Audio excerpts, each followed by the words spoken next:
Hello बच्चों, कैसे हो आप लोग? अच्छे होंगे बेटा।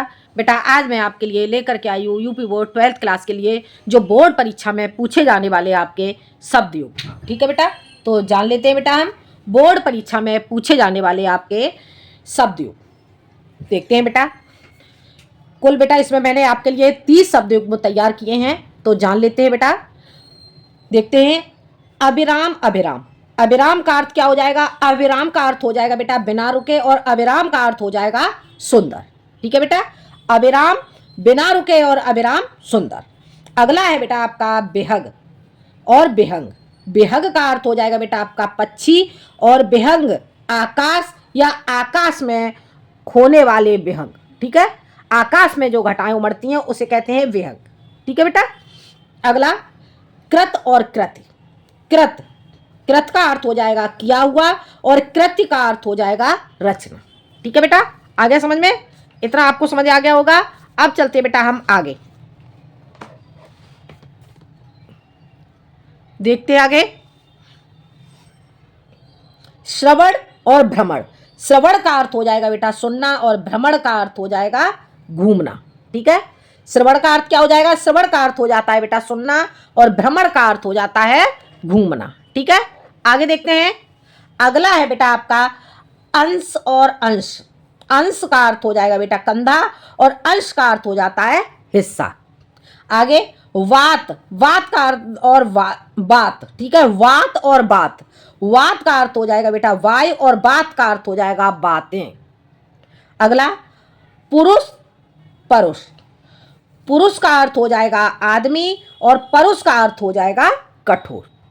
ठीक है बेटा, पुरुष आदमी, परुष, परुष का अर्थ हो जाएगा कठोर। आगे देखते हैं। तरंग तुरंग। तरंग का अर्थ हो जाएगा लहर, और तुरंग कहते हैं बेटा घोड़े के लिए। ठीक है, तरंग का अर्थ क्या हो जाएगा? तरंग का अर्थ हो जाएगा आपका लहर, और तुरंग का अर्थ होता है घोड़ा। आगे देखते हैं। अनिष्ट अनिष्ट। अनिष्ट का अर्थ हो जाएगा बुरा, और अनिष्ट का अर्थ हो जाता है निष्ठा रहित। ठीक है बेटा, अनिष्ट का अर्थ क्या हो जाता है? अनिष्ट का अर्थ होता है बेटा बुरा, और अनिष्ट का अर्थ होता है निष्ठा रहित। अगला मात्र मात्र। मात्र का अर्थ हो जाएगा केवल, और मात्र का अर्थ हो जाएगा माता।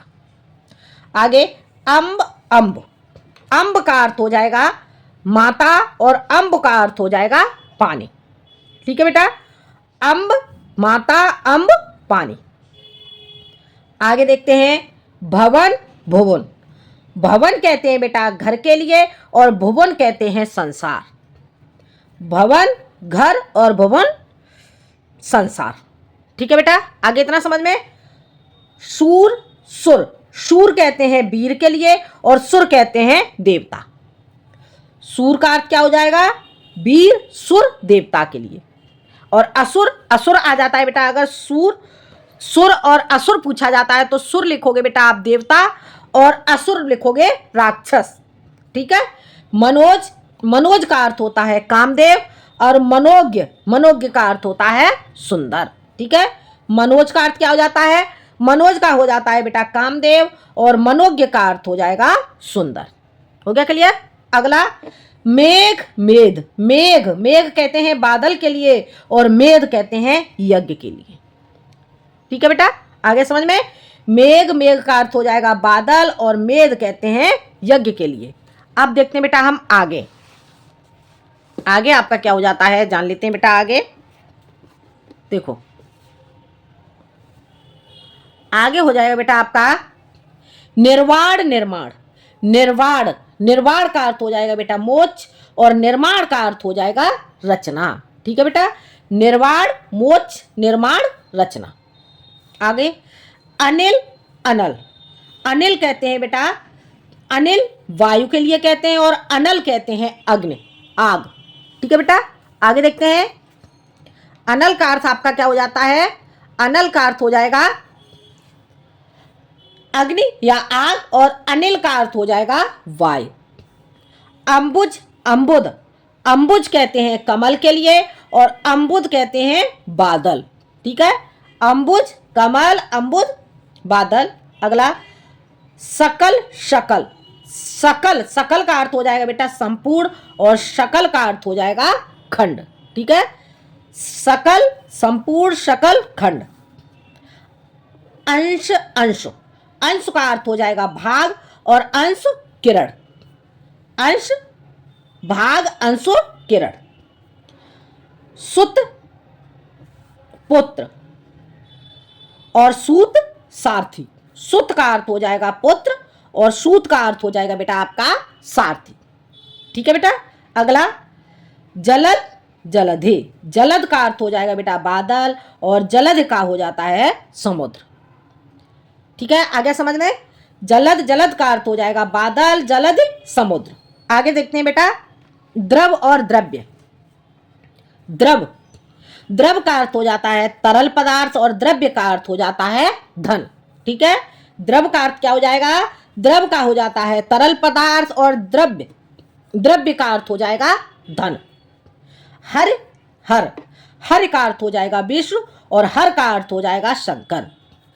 अभय, उभय, अभय का अर्थ हो जाएगा निडर और उभय, उभय कहते हैं दोनों के लिए। ठीक है बेटा। हर का अर्थ क्या हो जाएगा? विष्णु और हर शंकर या महादेव। ठीक है, अभय, निडर और उभय का अर्थ हो जाएगा दोनों। कुल, कुल का अर्थ हो जाएगा बेटा वंश और कुल किनारा। कुल, वंश और कुल का हो जाता है कुला, किनारा। ठीक है, आगे देखते हैं बेटा जलद। जलद का हो जाएगा बेटा आपका बादल और जलज कहते हैं कमल के लिए। ठीक है बेटा, जलद, बादल, जलज, कमल। अवलंब, अवलंब का हो और अविलंब। ठीक है, अवलंब और अविलंब। अवलंब का अर्थ हो जाता है बेटा सहारा और अविलंब हो जाता है शीघ्र। ठीक है बेटा, अवलंब, सहारा, अविलंब, शीघ्र। अस्त्र, शस्त्र। अस्त्र फेंक कर चलाए जाने वाला हथियार, जो फेंक कर चलाए जाने वाला हथियार होता है उसे कहते हैं अस्त्र। और शस्त्र कहते हैं बेटा जो हाथ में लेकर चलाए जाने वाला हथियार। ठीक है बेटा, फेंक कर चलाए जाने वाले हथियार को कहते हैं बेटा हम अस्त्र और हाथ में लेकर चलाए जाने वाले हथियार को हम कहते हैं शस्त्र। ठीक है बेटा, आगे देखते हैं वसन। वसन कहते हैं बेटा वस्त्र के लिए, व्यसन कहते हैं आदत। वसन, वस्त्र, व्यसन, आदत। कपट, कपट कहते हैं धोखा और कपाट, कपाट कहते हैं किवाड़ के लिए। ठीक है, कपट, कपट का अर्थ हो जाता है धोखा और कपाट कहते हैं किवाड़। तरण, सूर्य, तरड़ी, नाव। ठीक है बेटा, आगे समझ में। तरण कहते हैं सूर्य के लिए और तरड़ी कहते हैं नाव। आगे बेटा समझ में। तो ये बेटा आपके जो बोर्ड परीक्षा में ज़्यादातर पूछे जाने वाले आपके जो शब्द युग्म हैं वो मैंने आपको बताए। ये बेटा शब्द युग्म आपको समझ में आ गए होंगे। आज के लिए इतना ही, मिलते हैं बेटा हम अगले वीडियो में एक नए टॉपिक के साथ। जब तक के लिए धन्यवाद।